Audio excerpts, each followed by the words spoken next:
Students, welcome back. Standard 9th Subject Geometry, Problem Set 2. विद्यार्थियों, पिछले video में आपने प्रकीर्ण प्रसंग्रह 2 के क्वेश्चन नंबर 1 से लेकर के 4 तक के वीडियो आपने देखा और उस वीडियो के माध्यम से आपको बताए गए सवाल समझ में आए होंगे।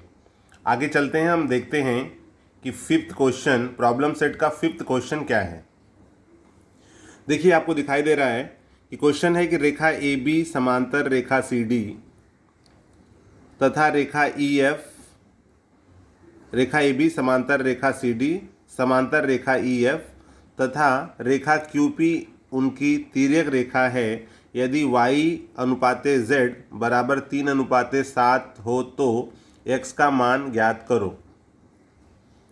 तो आपको इसमें देखना है कि x और y दिया हुआ है, यहाँ पर ये y टर्म नहीं है, यहाँ पर z है। पुनः एक बार हम लोग क्वेश्चन देख लेते हैं। क्वेश्चन में देखिए दिया हुआ है ए बी समांतर रेखा सी डी समांतर रेखा ई एफ, अर्थात आकृति में समझना चाहेंगे तो देखिए इसमें है ए बी समांतर सी डी समांतर ई एफ, मतलब तीनों रेखाएं एक दूसरे के समांतर हैं, तथा रेखा क्यू पी उनकी तिर्यक रेखा है। पहले कहा गया है कि ए बी समांतर है सी डी के और सी डी समांतर है ई एफ के, तो तीनों समांतर हो गई, और पी क्यू उनकी तिर्यक रेखा है। साथ में ही y अनुपाते z का जो अनुपात है वो है 3:7, तो x का मान ज्ञात करो। आकृति में देखिए यहाँ पर x है, y है, z है। अब स्टेप बाय स्टेप इसको समझने का प्रयास करते हैं। तो देखिए विद्यार्थियों, पहले इसमें दिया क्या गया है, दिया गया है कि रेखा ए बी समांतर रेखा ई एफ तथा रेखा पी क्यू इनकी तिर्यक रेखा है, ये आपको दिया गया है। अर्थात ए बी और ई एफ ये दोनों रेखाएं समांतर रेखाएं हैं और पी क्यू उनकी तिर्यक रेखा है। तो विद्यार्थियों ध्यान दो यहाँ पर आकृति में कि अगर ए बी और सी डी लेते हैं, ये उसकी तिर्यक रेखा है, तो ये कोण और ये कोण, ये दोनों कोण कैसे हो जाएंगे, z बन रहा है यहाँ पर ऐसे, तो कौन से कोण बनेंगे, अगर z जैसा पोजीशन बने उनके मध्य में जो कोण बनेगा वो क्या हो जाएगा, एकांतर कोण।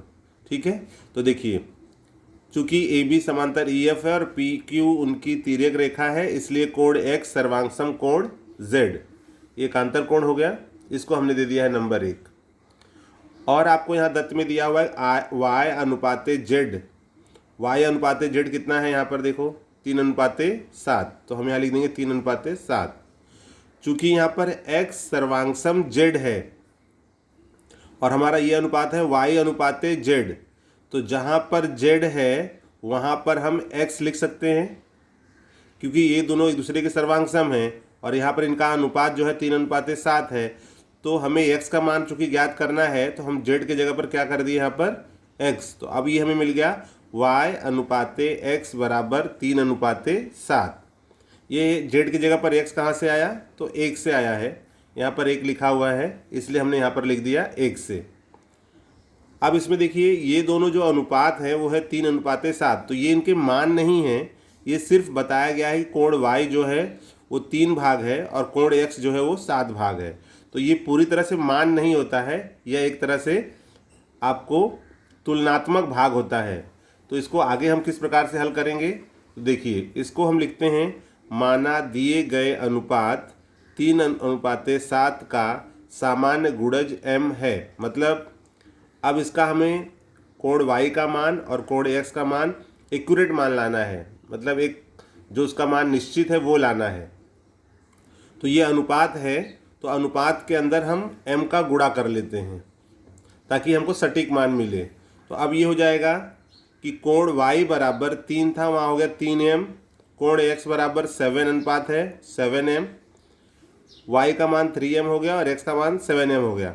और हम जानते हैं कि रेखा ए बी समांतर रेखा सी डी, आकृति में देखिए रेखा ए बी समांतर रेखा सी डी और पी क्यू उसकी तिर्यक रेखा है, तो यहाँ पर x और y क्या हो जाएंगे, अंतःकोण। x प्लस वाई बराबर 180 अंश। क्यों 180 अंश हो जाएगा? क्योंकि ए बी और सी डी समांतर है और पी क्यू उनकी तिर्यक रेखा है, तो ये दोनों मिलकर के अंतःकोण हो जाएंगे। देखिए यहाँ पर हम लिखेंगे रेखा ए बी समांतर रेखा सी डी तथा रेखा पी क्यू इनकी तिर्यक रेखा है जो आपको दत्त दिया हुआ है, इसलिए कोण x प्लस कोण y बराबर 180 अंश, ये अंतःकोण है। x का मान आप रख दीजिए 7m है और y का मान है 3m बराबर 180 अंश। 7 और 3 हो गया यहाँ पर 10m बराबर 180 अंश। m बराबर 180/10, 0 0 कट जाएगा, m बराबर 18। देखिए आपको यहाँ पर मिल गया m बराबर 18 मिल गया है। कोण x बराबर 7m, 7 गुणे m का मान है 18, तो 18 में 7 का गुणा कर लीजिए, आ जाएगा 126 अंश। इसलिए कोण x बराबर 126 अंश। तो इस प्रकार से हमने इस कोण का मान ज्ञात किया। वीडियो को आप ध्यानपूर्वक 1 से 2 बार देखोगे तो आपको सवाल अच्छी तरह से समझ में आ जाएंगे। यदि किसी विद्यार्थी को सवाल समझ में नहीं आता है तो आप चैनल के जो कमेंट बॉक्स हैं उसमें आप पूछ सकते हो, और वीडियो को पुनः देखने पर मुझे आशा है कि आपको ये सवाल ज़रूर समझ में आ जाएगा। तो इस प्रकार से कोण x का मान ज्ञात होता है।